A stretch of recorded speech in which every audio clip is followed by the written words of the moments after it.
Tennessee. Madam President, of 40 years, the Republican leader, for being here for these remarks I'm about to make, and I think my colleague Senator Corker and several other of my Republican colleagues for on very short notice coming to the Senate floor for these brief remarks.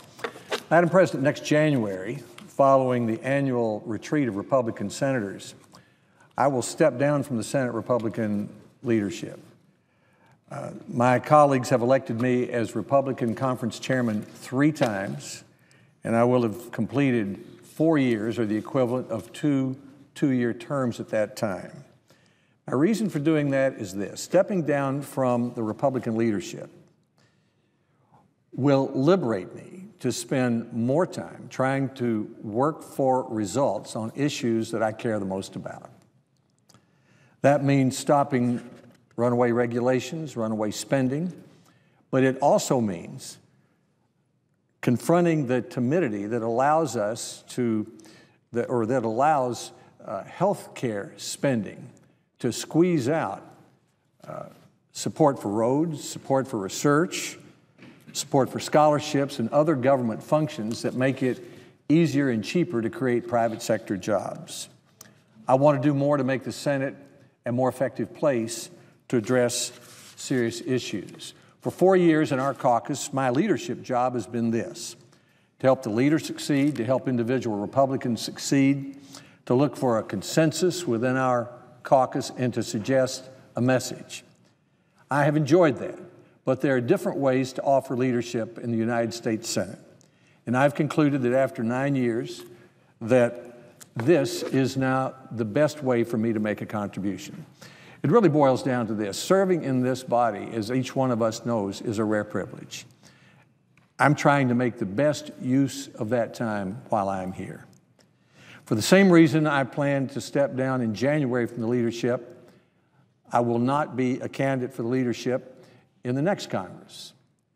But I do intend to be more, not less, in the thick of resolving issues, and I do plan to run for re-election to the United States Senate in 2014. These are serious times. Every American's job is on the line. The United States still produces about 23% of the world's wealth, even though we only have about 5% of the world's people. But all around the world, people are realizing that there's nothing different about their brains and our brains, and they're using their brain power to try to achieve some of the same kind of standard of living that we've enjoyed here.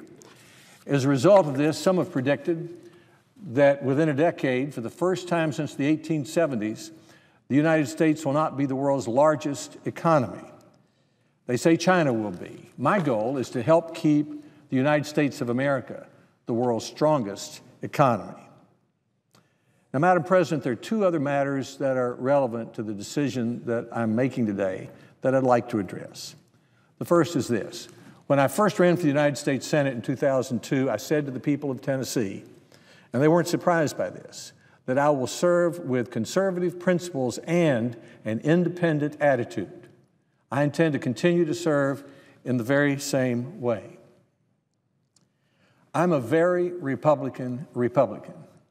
I grew up in the mountains of Tennessee and still live there in a congressional district that's never elected a Democrat to Congress since Abraham Lincoln was President of the United States. My great-grandfather was once asked his politics, and he said, "I'm a Republican. I fought for the Union, and I vote like I shot."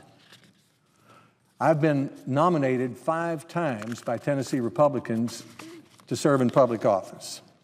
I've been elected 3 times by Senate Republicans as conference chairman. If I could get a 100% Republican solution of any of our legislative issues, I would do it in a minute.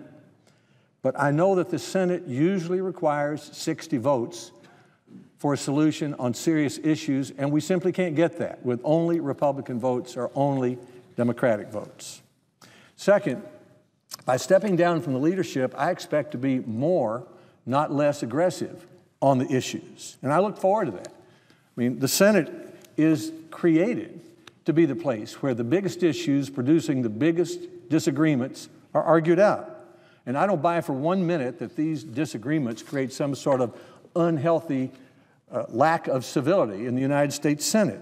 I think those who believe that the debates today in our Senate are more fractious than the debates in our political history simply have forgotten American history. They've forgotten what Adams and Jefferson said of one another. They've forgotten that Vice President Burr killed former Secretary of Treasury Alexander Hamilton. They've forgotten that Congressman Houston was walking down the streets of Washington one day, came across a congressman from Ohio who had opposed Andrew Jackson's Indian policy and started caning him, for which he was censured. They've forgotten that there was a South Carolina congressman who came over here to the floor of the Senate and nearly killed by hitting him with a stick a senator from Massachusetts. And they've forgotten that another senator from Massachusetts named Henry Cabot Lodge stood on the floor of the Senate and said of the President of the United States, Woodrow Wilson, "I hate that man." I mean, they forgot about Henry Clay's compromises and the debates that were held during the Army McCarthy days. And what of the Watergate debates? And what of the Vietnam debates? So the main difference today between the debates in Washington and the debates in history are that today, because we have so much media, everybody hears everything instantly. If you would notice, most of the people who are shouting at each other on television or radio or the internet have never been elected to anything. It would help if we in the Senate knew each other better across party lines. But to suggest that we should be more timid in debating the biggest issues before the American people would ignore the function of the Senate and would ignore our history. Truth is that United States senators debate divisive issues with excessive civility. So, Madam President, I've enjoyed my 4 years in the Republican leadership. I thank my colleagues for that privilege.